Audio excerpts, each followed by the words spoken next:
اہل اللہ کی صحبت سے ایسا دل عطا ہو جاتا ہے کہ جس میں ہر وقت اللہ کی یاد رہتی ہے، اور نفس اور شیطان اسی چیز سے ہم لوگوں کو دور رکھتے ہیں۔ کبھی کوئی بہانہ، کسی بہانے سے دور رہتے ہیں، کبھی کسی بہانے سے۔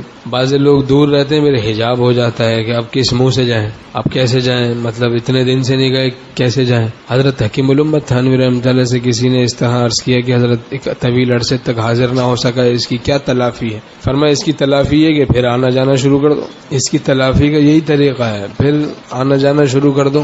بہت عرصے سے آدمی نہیں نہایا ہے، اب وہ کہے کہ بھائی میں کیسے نہاؤں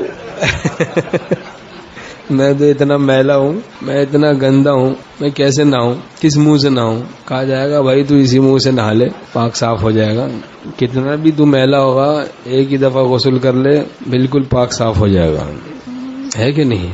تو ایسے ہی کتنے بھی روحانی اعتبار سے آدمی گندگی میں مبتلا ہو گیا، گناہوں میں پڑ گیا، ایک دفعہ سچی توبہ کر لے، سب گناہ معاف ہو جاتے ہیں۔ کتنا بھی بڑا مرتد ہے، اس نے اسلام سے کفر کی طرف بھی چلا گیا ہو، جب توبہ کر لیتا ہے، اسلام قبول کر لیتا ہے، پچھلے سب گناہ معاف ہو جاتے ہیں۔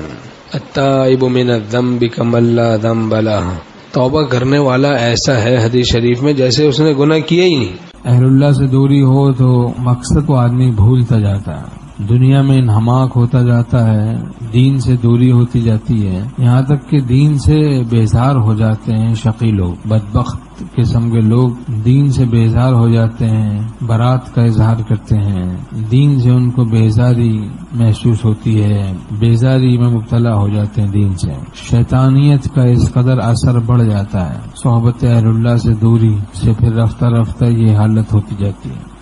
ہمارے شیخ رحمۃ اللہ نے فرمایا صحبت اہل اللہ سے تقوی کی حفاظت ہوتی ہے، تقوی سے ایمان کی حفاظت ہوتی ہے۔ صحبت اہل اللہ سے تقوی محفوظ رہتا ہے، گناہوں سے بچنے کا اہتمام رہتا ہے، اور تقوی سے ایمان محفوظ رہتا ہے۔ یہی ترتیب ہے۔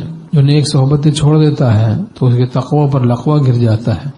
اہل اللہ کی صحبت، اس کا اہتمام ہو۔ صحبت اہل اللہ میں گناہوں سے بچ کر رہنا سیکھے آدمی تو اس کی برکت سے پھر تقوی پر دوام نصیب ہو جاتا ہے، مستقل مزاجی تقوی پر نصیب ہو جاتی ہے۔ نہ کتابوں سے، نہ وعظوں سے، نظر سے پیدا، دین ہوتا ہے بزرگوں کی نظر سے پیدا۔